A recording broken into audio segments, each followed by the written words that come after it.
Hello my freaks and children, and welcome back to my channel. Today I will be talking about my leave it in 2020s and also what I'm looking forward to in 2021 to bring in the new year. I hope you enjoy this video and be sure to like and subscribe and follow me on my other socials, which are all linked in the description. I hope you enjoyed this video. Have fun! I want to talk about things that need to be left in 2020.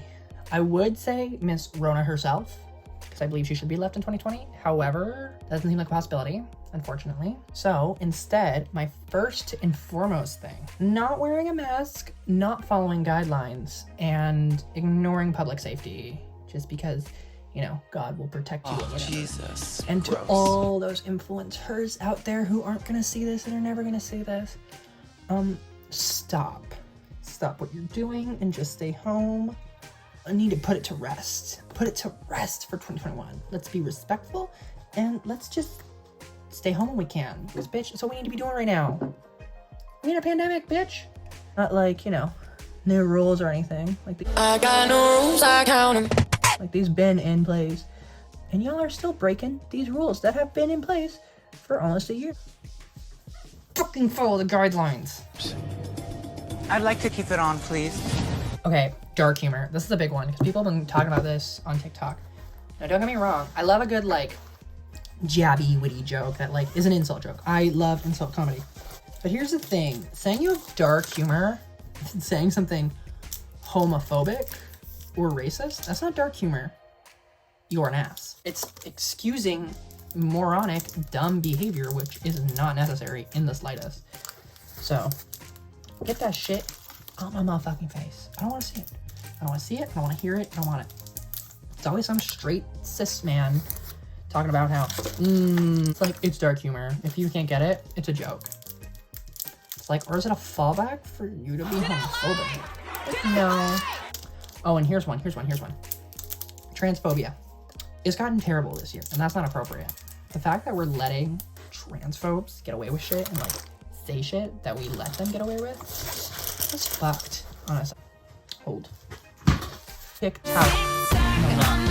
But yeah, like, it blows my mind at how, like, transphobia is just so unbelievably normalized. And it's just, like, okay for some reason. And I'm like, oh, what? Us drag queens weren't literally created by black transgender women, which is just a fact. And no one can rebuke that because it's just true. When you look back at it, the origins of drag comes from black transgender women. I'll just never get over transphobia. I've had it officially. And listen to the fact that, yeah, we are being, like, literally abysmal when it comes to fighting for trans rights. You know, the people who literally gave us our queer rights, as queer people, and y'all don't have the same energy for our fellow trans brothers, sisters, and theys and thems, siblings, I should say. And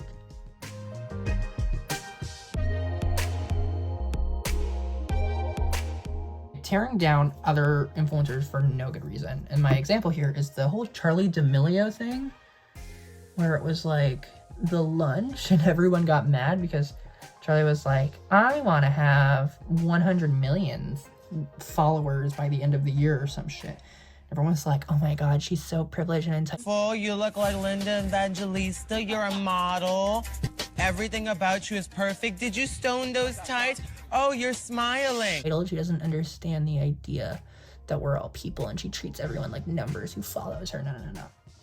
And look, I'm not a Charli D'Amelio stan. She doesn't create content for me and I don't enjoy her content. It's, you know, straight dancing TikTok. Don't care about it. Do not care about it at all. But why do we have to just, like, rip her to pieces for saying that she has a goal? Like, my goal for this channel is for me to get noticed and start having, like, a presence in the drag world in general, you know? Like, I hope to make something out of this, considering it's COVID and this was really my, like, last option for doing drag in a safe way. So, but that's my thing. Why are we tearing down, like, especially in this situation? She is a fucking 16-year-old. Fucking chill, maybe? Like, we don't need to rip her to shreds for literally any minute thing that she does. But no, stop tearing down other creators for existing. Also, I want to talk about, this is a big one. This is a big conversation I want to have. because this involves the whole Trisha Paytas and Ethan Klein scandal, which if you don't know, I'm not here to catch you up. She's seen as problematic for her things. And don't get it twisted. I don't support Trisha Paytas. I guess to an extent I do, but I don't support what she does, if that makes sense. So like, the only thing I ever watch Trisha Paytas is the Frenemies podcast because I find it extremely entertaining. And I think it provides a really good insight on the idea of mental health from a more raw perspective. And what do I mean by this? Well, it's simple. Trisha Paytas is clearly someone who has a hard time staying mentally stable. The shade of it all. And people get mad at her for this, and don't get me wrong, that's totally justified. I think everyone should get mad at her and hold her accountable for these shitty things she does. However, it's the double standards we hold for someone who's depressed and handles it in a sad way, and someone who's depressed or disassociating and handles it in an angry way that I don't like. We have a lot of double standards there. Like, the idea of depression has been fetishized, especially by my generation. We romanticize one mental illness and then shit on another. And that's just not okay. We can hold these people accountable, of course. Hold Trisha Paytas accountable. Call her out for this. I don't think I'll ever, completely be okay with Trisha Paytas because of the fact of things like the trans video, which was, once again, absolutely appalling and disgusting, and I will never stand by it. However, that doesn't mean I can't understand that Trisha clearly has these mental issues. And actually, what pointed this out to me was a YouTube channel called Psych IRL. Hopefully I'll remember to put something in, like right here, to talk about it, who talked about the idea that Frenemies does give us a new window into what mental illness is. But we can't sit here and have double standards, is mainly my issue, and not have the same energy for an ugly mental illness. And Party, I'm excited. Party! Party! Party! Party! we can't bring others down for wanting to talk about their mental illnesses. Everything that happened about her. Everyone's justified in how they feel and what they hurt. And we cannot be sitting here having a conversation about trauma and then like comparing and contrasting and stating whose is worse and whose isn't type shit. Because guess what? We don't know how so-and-so handled their trauma growing up.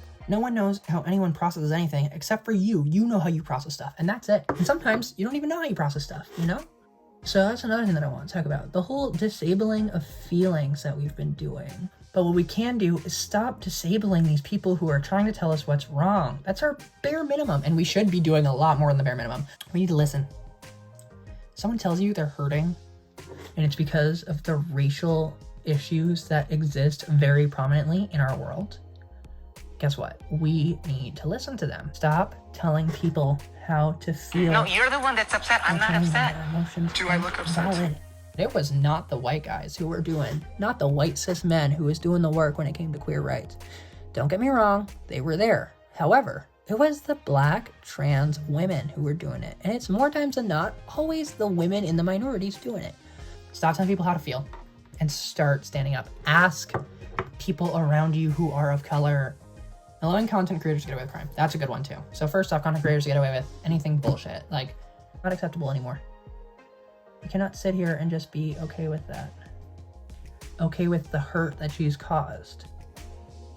We can't do that as who are the ones who give her the power to do this type of shit. We can't. But we can't do that as creators and as, not even creators, as a generation who's supposed to be about, social movements and sticking up for the people who can't stick up for themselves. We need to not let that happen. I'm really hoping that platforms in the new year, in Little Miss 2021, will start really hammering down on this whole YouTubers doing literal illegal things and kicking them out. Because also saying gay is sus. Let's leave that in the back burner, shall we? Another thing we should leave in 2020, Trump supporters. Let's leave them. I said this to my brother, and I'll say it again. If you voted for Trump, I vote that your basic human rights should be taken away since you voted for the economy and not basic human rights. There's my opinion. Party. Another thing we need to leave in 2020. Having children. Let's leave it behind. We don't need them. We have an overpopulation problem. Guess what? I don't think that you're seeing that Tyra is a complete bitch. I don't think Little Miss Debbie fucking Cornrow should be having children. I don't think we need it. I don't think we need any more children. Let the whole idea of having kids go behind us and just never talk about kids again. just leave it. Just leave it. Quote, fuck them kids.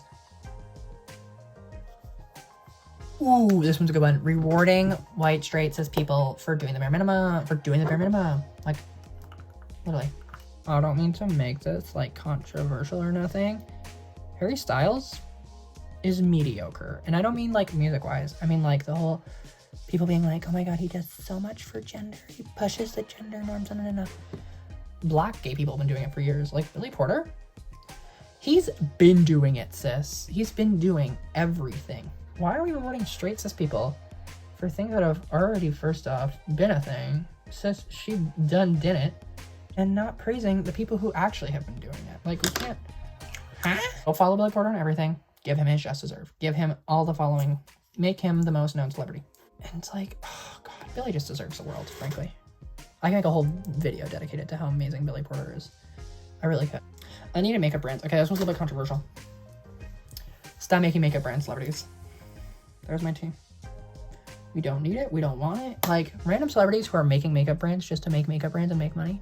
There's so many celebrities who have made makeup brands, and I'm not going to name them because, once again, I don't know the storyline behind, you know. But it makes no sense because they've never been about makeup in their life. And all of a sudden now they're like, I'm a makeup mogul. There's so many more small makeup and even like bigger makeup brands that deserve it so much more than these celebrities who are coming in and just taking from brands who deserve recognition and deserve to be noticed because they've been working at it. And as someone who potentially would like to maybe do a makeup brand one day, I mean, it's very disheartening to see so many celebrities just get into it and just kind of take over the market that should be for small makeup companies. Start supporting more makeup companies that are smaller, like Drag Queen Makeup, Kimchi Chick Beauty. I'm sure most people know what that is, but if you don't, you should support it because it is a drag queen, BIPOC owned makeup company by the lovely drag queen Kimchi herself, and it's sickening makeup. It is great, so support that shit. Trixie Mattel Makeup, another queer owned makeup. Miss Fame has a beautiful makeup line as well. Willem's got a beautiful one. I don't think it's Cover Boy Beauty anymore. It's something else that I can't remember right now. I always call it Cover Boy. Let's support actual brands, shall we? Thanks. Are you the dumb bitch who's watching the video? We aren't here for symmetry, nor are we here for perfection. Rather, this channel is dedicated to loving yourself, regardless of the imperfections, and also being a bitch. Okay, so let's get back into this gig show. Have opinions on things you shouldn't. This one's a big one because we got a lot of this year. When you're not a part of a community, you don't speak for them. Want to always use your voice to amplify theirs, because we, no matter what, don't have a place in putting our opinions in matters that aren't hurting us. So for example, white cis straight men, why are you so pressed about queer rights? Sweetie, your homophobia is getting a little bit scary, and we're kind of getting gay vibes from you. Blows my mind that so many people have opinions about things that frankly are none of your fucking business. Oops, I said it. I also kind of want to dedicate part of this video to like content creators that like deserve the world. A good example of this is, I believe his name is Frederick, I want to say Shen or Chen. I don't remember exactly how to pronounce it, but I love him. He's great. Like literally a banger every YouTube video. But beyond him, obviously, I would say, well, my favorite YouTuber of all time is Jenna Marbles. And here's one thing that I want in 2021. I want Jenna to come back. Do I think she will? Probably not. And here's my tea. We need to learn how to respect that. That's another thing. What we need to stop doing in 2021 is the YouTubers are done. Need help packing? Beat it, queen. And they've exited and they're off social media. Same with celebrities. If celebrities are like retired and they don't want to do it, we need to leave them alone. We need to respect that. Respect that they don't want to be a part of this anymore. Let's talk about what I'm looking forward to in 2021 though, because I think that's important.